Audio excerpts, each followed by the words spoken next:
નમસ્કાર વિદ્યાર્થી મિત્રો, સ્વાગત છે તમારું શિવા ઇન્ફોર્મેશન ચેનલમાં. ચેનલને સબસ્ક્રાઇબ કરો અને પ્રેસ બેલ આઇકોન. ચાલો આજે આપણી આસપાસની દુનિયાને એકદમ અલગ નજરથી જોઈએ. એવી દુનિયા જે આપણને દેખાતી નથી, એવી કેટલીક શક્તિઓથી ચાલે છે. આજે આપણે એ જ બે શક્તિઓ, બળ અને દબાણ પાછળનું વિજ્ઞાન સમજવાના છીએ. એ શક્તિઓ જે નક્કી કરે છે કે કઈ વસ્તુ ક્યારે અને કેવી રીતે હલશે. ક્યારેય વિચાર્યું છે કે આમ મેદાનમાં કોઈ દડો ગબડતો હોય તો એ થોડીવાર પછી ધીમો પડીને અટકી કેમ જાય છે? અથવા ટેબલ પર કોઈ વસ્તુ પડી હોય, એ એની જાતે તો હલતી નથી, પણ એ ગતિમાં આવે કેવી રીતે છે? આ બધા એવા સવાલો છે ને જે આપણને રોજ દેખાય છે. અને મજાની વાત એ છે કે આ બધાની પાછળ ફક્ત એક જ વૈજ્ઞાનિક સિદ્ધાંત કામ કરે છે. તો ચાલો આપણી શોધ શરૂ કરીએ બળથી. આ શબ્દ આપણે કેટલી વાર વાપરીએ છીએ, પણ વિજ્ઞાનની ભાષામાં એનો સાચો મતલબ શું છે? શું એ ખાલી કોઈ વસ્તુને ધક્કો મારવો કે ખેંચવી એટલું જ છે? ચાલો આ અદૃશ્ય શક્તિના રહસ્ય પરથી પડદો ઉઠાવીએ. સારું, આપણી રોજની ક્રિયાઓ વિશે જરા વિચારીએ. દરવાજો ખોલવો, કૂવામાંથી પાણીની ડોલ ખેંચવી, ફૂટબોલને કિક મારવી, આ બધું ભલે અલગ અલગ લાગતું હોય, પણ વિજ્ઞાનની નજરે આ બધી ક્રિયાઓ ફક્ત બે જ કેટેગરીમાં આવે છે. કાં તો ધક્કો એટલે કે પુશ, અથવા તો ખેંચાણ એટલે કે પુલ. અને હા, ક્યારેક ક્યારેક ગાડું ચલાવવા જેવી ક્રિયામાં આ બંનેનું મિશ્રણ પણ હોય છે.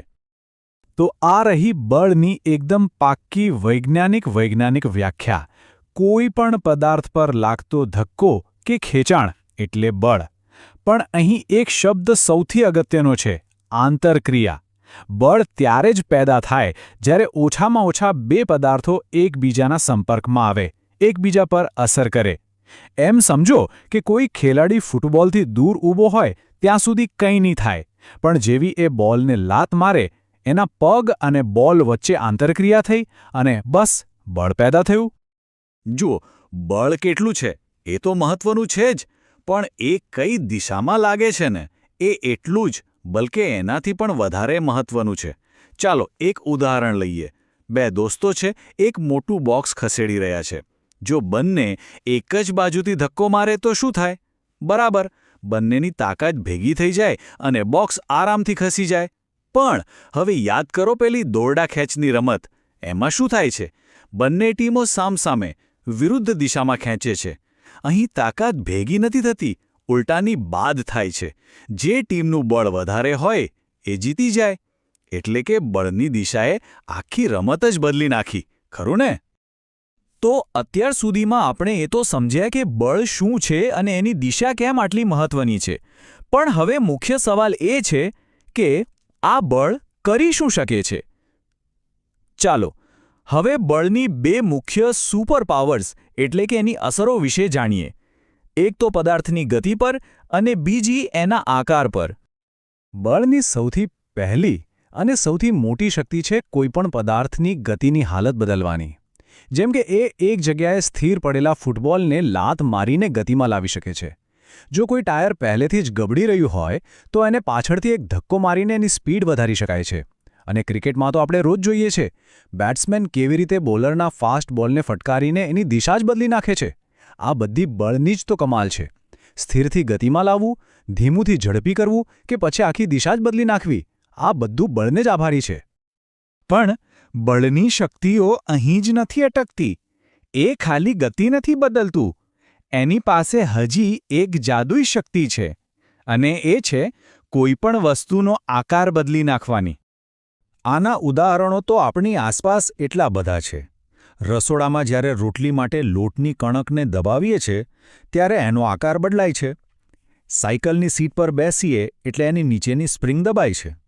રબર બેન્ડને ખેંચીએ તો એ લાંબુ થાય છે. અને ફુગ્ગાને બે હાથ વચ્ચે દબાવો તો એનો ગોળ આકાર તરત જ બદલાઈ જાય છે. આ દરેક વખતે બળ જ પદાર્થનો આકાર બદલી રહ્યું છે. અત્યાર સુધી આપણે જેટલા પણ ઉદાહરણો જોયા એ બધામાં એક વસ્તુ કોમન હતી. બળ લગાવવા માટે એક પદાર્થ બીજાને સ્પર્શ કરતો હતો. પણ શું હંમેશા આવું જ થાય? શું બળ લાગવા માટે સ્પર્શ કરવો જ પડે?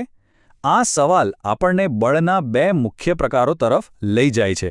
સંપર્ક બળો અને બિનસંપર્ક બળો. આ બંને વચ્ચેનો તફાવત તો એમના નામમાં જ છુપાયેલો છે. સંપર્ક બળો એટલે કે કોન્ટેક્ટ ફોર્સીસ, જેમ કે આપણા હાથનું સ્નાયુ બળ કે પછી જમીન પર ગબડતા દડાને રોકનારું ઘર્ષણ બળ. આ બધા ત્યારે જ કામ કરે જ્યારે બે વસ્તુઓ એકબીજાને અડે. પણ બીજી બાજુ છે બિનસંપર્ક બળો. આ તો સાવ જાદુ જેવું કામ કરે, જેમ કે ચુંબક લોખંડને દૂરથી જ ખેંચી લે છે કે પછી ઝાડ પરથી સફરજનનું નીચે જમીન પર પડવું. અહીં ચુંબક કે પૃથ્વી સ્પર્શ કર્યા વગર જ બળ લગાવી રહ્યા છે. ગુરુત્વાકર્ષણ એ આનું સૌથી મોટું ઉદાહરણ છે. તો આપણે બળ અને એના પ્રકારો વિશે તો ઘણું બધું જાણ્યું, પણ હવે વાર્તામાં એક નવો અને બહુ જ રસપ્રદ કોન્સેપ્ટ આવે છે, દબાણ એટલે કે પ્રેશર. બળ અને દબાણ એકબીજા સાથે ગાઢ રીતે જોડાયેલા છે. જો બળ એક ક્રિયા હોય તો દબાણ એ નક્કી કરે છે કે એ ક્રિયાની અસર કેટલી તીવ્ર, કેટલી ધારદાર હશે. ચાલો એક સાવ સામાન્ય અનુભવની વાત કરીએ.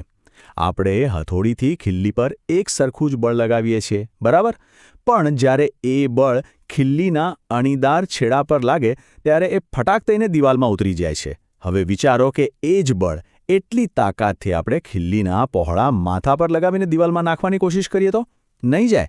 બળ તો સરખું જ છે, તો પછી પરિણામ કેમ અલગ? અને આ રહસ્યનો જવાબ છે દબાણ. દબાણ એટલે તમે જે બળ લગાવો છો એ કેટલી જગ્યા પર ફેલાયેલું છે.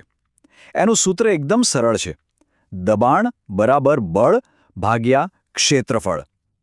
આનો સીધો મતલબ એ થયો કે જો બળ સરખું હોય તો ક્ષેત્રફળ જેટલું ઓછું હશે ને, દબાણ એટલું જ વધારે હશે. ખીલીનો અણીદાર છેડો બધું બળ એક નાનકડા ટપકા પર કેન્દ્રિત કરે છે, એટલે જબરદસ્ત દબાણ પેદા થાય છે અને તે દિવાલમાં ઘૂસી જાય છે.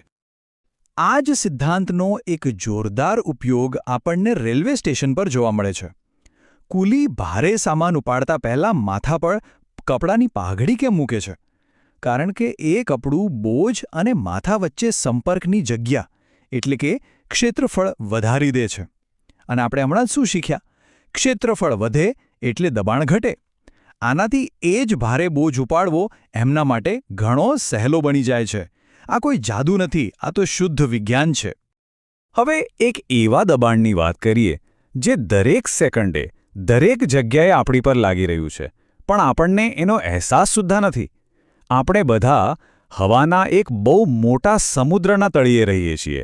આપણી ઉપર કિલોમીટરો સુધી જે હવા ફેલાયેલી છે એ આપણા શરીર પર સતત દબાણ કરી રહી છે. હવે સવાલ એ છે કે આ દબાણ હોય છે કેટલું? સાંભળીને કદાચ નવાઈ લાગશે, પણ જરા વિચારો કે કોઈ આપણા માથા પર લગભગ 225 કિલોગ્રામનું વજન મૂકી દે. હા, 225 કિલો! આટલું જ બળ આપણી આસપાસની હવા એટલે કે આપણું વાતાવરણ આપણા માથા પર સતત લગાવી રહ્યું છે. છે ને ચોંકાવનારી વાત? આ સાંભળીને તરત જ મગજમાં સવાલ આવે કે જો આટલું જબરદસ્ત દબાણ આપણા પર હોય તો આપણે એની નીચે દબાઈ કેમ નથી જતા? આપણે આરામથી ચાલી ફરી કેવી રીતે શકીએ છીએ? અને એનો જવાબ છે સંતુલન. કારણ એકદમ સરળ અને છતાં અદ્ભુત છે. જેટલું દબાણ વાતાવરણ બહારથી આપણા શરીર પર લગાવે છે ને, લગભગ એટલું જ દબાણ આપણા શરીરની અંદર રહેલા પ્રવાહી અને હવા બહારની તરફ લગાવે છે. આ અંદરનું અને બહારનું દબાણ એકબીજાને એકદમ કેન્સલ કરી દે છે અને બસ એટલે જ આપણને આટલા મોટા બોજનો કોઈ અનુભવ થતો જ નથી. તો આજના આ આખા વિશ્લેષણને જો એક જ વાક્યમાં યાદ રાખવું હોય તો એ આ છે: બળ જે છે એ પદાર્થની ગતિની હાલત બદલે છે, જ્યારે દબાણ એ નક્કી કરે છે કે એ બળની અસર કેટલી ધારદાર, કેટલી તીવ્ર અને કેટલી અસરકારક હશે. આજે આપણે બળ અને દબાણ જેવી બે બહુ જ મહત્વની અદૃશ્ય શક્તિઓને ઓળખી. હવે એક વિચાર સાથે આ ચર્ચા પૂરી કરીએ. આપણી આસપાસ નજર કરો અને વિચારો કે ગુરુત્વાકર્ષણ અને વાતાવરણીય દબાણ સિવાય બીજી એવી કઈ અદૃશ્ય શક્તિઓ છે જે દરરોજ દરેક ક્ષણે આપણી આ દુનિયાને આકાર આપી રહી છે. શોધતા રહો અને વિચારતા રહો.